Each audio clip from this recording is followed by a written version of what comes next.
I know some of you, by reading the title of this video, will jump to the conclusion that Messi and Ronaldo are better than old football legends like Pelé and Maradona because one won 8 Ballon d'Ors and the other won 5. But do you know, you can't really compare them based on the Ballon d'Ors that they have won, as FIFA didn't allow past footballers to win the award as they were not Europeans. Also, there were more legends back then, so the award was more competitive. You can compare them based on what they did in World Cups, as World Cups happen every 4 years and is based on the same criteria. So, before this video starts, I would like to say that I'm not a football expert and I'm not giving preference to the football legends from the past or nowadays.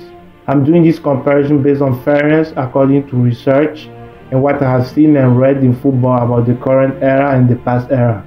Also, this video was recommended to me by a commentator on one of my videos. Here's the comment. Basically what he says is that I should make a video about the ball material and weight history so everyone stops comparing old players to nowadays players.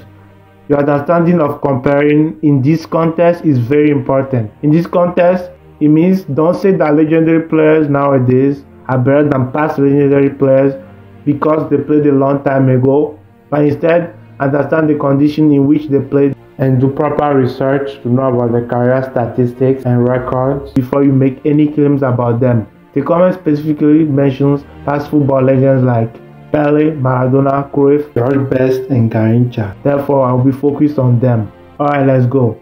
The first point is that in the past, the field they played on were not always as good as they are nowadays. Take a look yourself.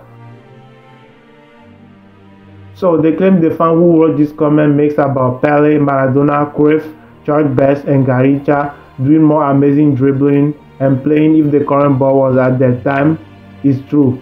Also, one thing to know is that the players were far more than now and didn't receive protection from the referee due to no card rules at the time. The kits were heavier from the 1920s to the 1960s. Look, they don't even look stable as there was no technology back then. Take a look at them yourself. They are crap compared to nowadays clips. When arguing against football fans who diminish old players, fans who defend old legends always say that the ball they used to play was heavier. In fact, this is true because it was stated in an article written by experts about this debate that the first World Cup finals to use a fully synthetic ball was the Mexico tournament in 1986.